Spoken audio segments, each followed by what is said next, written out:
Welcome everyone back to the channel. I hope everybody's having a flippin' wonderful day. And today is January the 23rd on Friday. And our goal today is to work for 12 hours and make $180. It is very, very cold out. We're going to get colder as the weekend goes on going into next week. And there is snow planned for Saturday going into Sunday. We're supposed to get about a foot of snow, so it's going to be pretty rough. So we want to try to make as much money today as we can, and then tomorrow, and we'll see how bad the roads get, how safe things are, and if we need to cancel that, or is Doordash going to actually cancel us and not allow us to drive, things like that. So we'll have to keep an eye on that going into Saturday evening, going into Sunday. But we'll try to work as much as we can up until Saturday afternoon. There are times when whoever has programmed in the algorithm, because it's a person, it's not a computer, it's not AI, a person programmed that ship, that it's like the dumbest thing in the world. I understand that there's a lot of DoorDashers currently sitting around waiting on orders and things like that. We had to wait a while for this order. We finally get an order. Starbucks, $4.25 going 4.9 miles. Doesn't sound horrible. Could be better. Until I go in and I'm standing around waiting on Starbucks and realize that that person placed two orders about the same time because they're ready at the same time, but DoorDash split it into two different drivers. Come on, man. Come on. Now you got two drivers having to drive 5 miles in a small community. Probably only one of us got the tip. Additional instruction.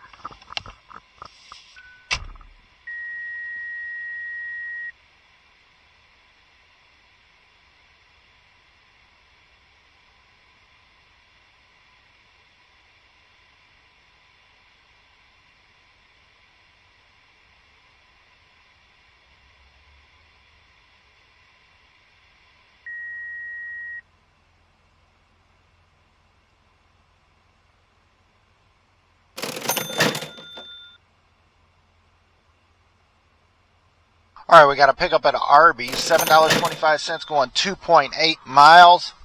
Not too bad. We just got a really good order, $13.50 going 4.1 miles, I believe. Applebee's and Chipotle, so let's go. We have an order from Subway, $6.50 going 6.9 miles. Let's go. Well, we're kind of stuck here. We're waiting on this truck here. Well, I guess we're waiting on a truck waiting on a truck. A big truck waiting on a baby truck. Did the truck have a baby? Looking at this, we got to go 1 mile south of downtown. It's 1 mile south, 6 miles east. So a little bit ways out, about 7 miles that we've got to go. And the person's directions were, ignore the dogs, they're crazy, or something like that. Oh, some of the comments that they have on these are amazing, especially about their pets. People do love their pets. Sometimes this job can be very difficult. We had to pick up here. I accepted the order. I was actually in Home Depot. I was coming out because I was getting some stuff for myself at Home Depot. I come out and I get this order for Chick-fil-A, so I go to Chick-fil-A. I go in, I pick up the order, and then we have to bring it to a PetSmart employee. Oh, the pain of having to drive so far. So we dropped off there at the PetSmart. That was actually for an employee in there that was the dog groomer. And then we got an order. It's slightly upside down, $7 going about 11 miles. But the pickup is from Chipotle. You guys, you're going to love this one. You're going to love this. So we went from Chick-fil-A to the PetSmart. Now we're going from PetSmart to Chipotle. Actually, I was in Home Depot, which is next to PetSmart. So I was in Home Depot. I got the order for Chick-fil-A, going to PetSmart. I get out of PetSmart, and now I'm going to Chipotle. Now I can't jump for joy over my mileage here because the next order is a little bit upside down. $7 going 11 miles. But hey, you know what? I always say it's all about the law of averages. It'll be fine. Well, we dropped that off. We went 11 miles out of town. We instantly get an order, $3 going 4 miles, but it is going the direction we need to go, so that's a good positive. The drop-off is close to the pickup, so that means the majority of the miles are going to be just getting to the locations to get them. So I just took a little bit of a break, went home, had some lunch, walked the dog, had to return something from Walmart. I also finished out the video from Wednesday, which you'll be seeing on Friday. I started and I parked back in this lot again, and remember how I tell you that I kind of circle through the apartments and everything. So there is this bit of the algorithm. Behind Home Depot is the apartments, and then here's that PetSmart. We went there earlier, and I don't remember if it was earlier today or if it was yesterday, but I took you on a tour of those apartments and then these hotels over here. I picked up at Culver's, which is, about a half mile away, but it's going down to these houses here. There is something on part of the algorithm as to where you have been. Okay, that first order was $2, and it was going like a mile and a half. The second order is $3, I think 25 cents, going like 2 miles. Low-key start to the second bit of the night.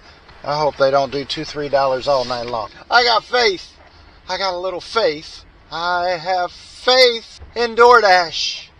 I'm going to put all my faith in No, absolutely not. No. We are not doing that. Which subway is this? I think that one is in Walmart. Mile, turn right onto East New Road. That is in Walmart, isn't it? Let's see how we can get a parking spot at Walmart a day before a blizzard hits. Right. Really? Pick up in 1 minute? Come on, Doordash. That is not going to happen. I can tell you that right now. We are not picking up in 1 minute. So good luck trying to find a parking place at Walmart 1 day before a blizzard. Make sure we all get stocked up now. Get your toilet paper for 3 months because, we're going to have snow for 24 hours. I'm going to say I arrived. We have arrived. I waved that person on like 5 or 6 times. I'm the one staring into the sun, not them. Nope. You really need to be on your side, please. Please? Thank you. All right, I guess we're going here. All right, time is 6:09. Let's see how long it takes us. So it is 16:13. That's not too bad. 4 minutes in and out of the Walmart. That is not bad at all. Like I said, they normally do a good job. It's normally ready. In fact, they were busy making other people's sandwiches. I walked in, it was set off to the side, and told them the name and said, yep, right there. So I just picked it up. Man, I tell you what, it is getting cold. It's getting a little bit colder. Colder to breathe too. And somebody said that I should get I was going to wear a hat, and then they said I should probably get a balaclava and everything, and I'm trying to figure out what a pastry is going to do to help keep me warm, but I don't know. We'll try it. We'll see what we got. The wind chill is supposed to get down to like minus 20-ish, minus 15 or something like that on a feels temperature or something like that. I don't know. It just, when it says feels like, that just means it feels like it's cold. This is one of our factories here that we get a lot of orders for. This is a Stimo. It used to be part of Hitachi, or Hitachi used to be part of a Stimo. I got a Doordash for Josh.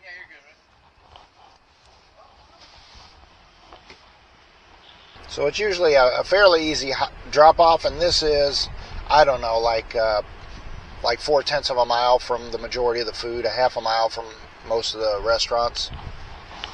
So it's usually a pretty easy order.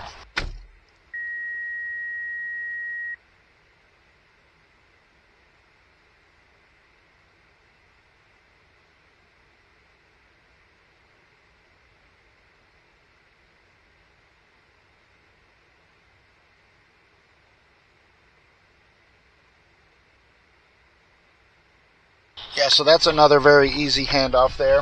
I'll always text the customer from the car, except for here. I'll sometimes do it as I'm kind of walking up there because it takes them a little bit longer. Sometimes I'll actually do it there at that security gate, because normally they just started putting a security guard here. In the past, we would just kind of have to buzz in, and then the security guard from the inside would have to open the gate. Just about took a small nap there, waiting on an order. Culver's, again, $4 going 4 miles. Still a low ball order. But this time of year, we're going to get a lot more lower dollar orders. There's going to be less orders. There's going to be lower dollars. People are going to be saving money, and people are going to be trying to make extra money. So we're going to be competing against extra dashers this time of year. So hopefully the cold weather and bad days like that will kind of weed them out, and they'll decide to do something different. But right now, Doordash is kind of a nice, easy alternative for a lot of people for a little extra cash. So we're competing against other dashers right now. And also the actual orders, we're getting less orders coming in. People are kind of cutting back on their money. They got their credit card bill from Christmas, and they're like, oh my God, I spent that much. And so there's less people spending money right now. So a lot less DoorDash orders. The DoorDash orders that do come in, or a little bit less dollars, kind of holding back on their tipping a little bit. That will change a little bit when we get to tax season. However, that brings up a whole another ball of wax. I worked in the restaurant business for years, and I've called it the trading up. So you get everybody kind of trades up. They want to treat themselves. Okay, so we just dropped off that order that was 5 miles straight west of town. I don't want to go farther west because that's going to push us towards Indianapolis. So I went ahead and paused my orders. Okay, so what we've done is we sat here in this apartment complex for just a brief moment to kind of help reset this, and hopefully it works. It doesn't always work, but I feel like sometimes it does. Now we're going to hit resume our dash. So it took us 8 minutes. We lost 8 minutes. And then we just drive through here, and now we've got an order, $7.50 for 3.8 miles. Much better than going 5, 6, 7 miles.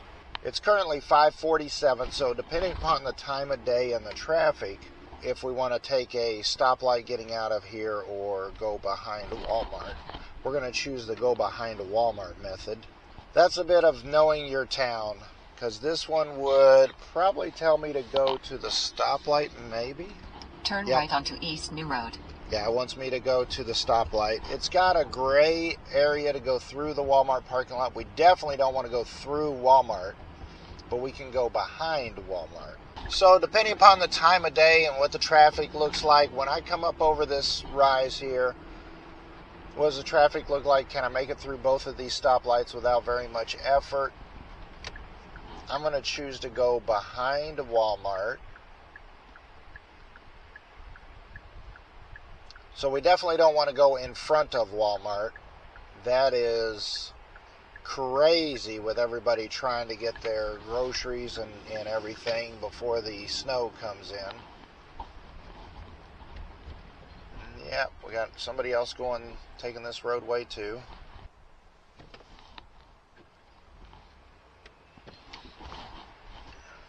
Wow.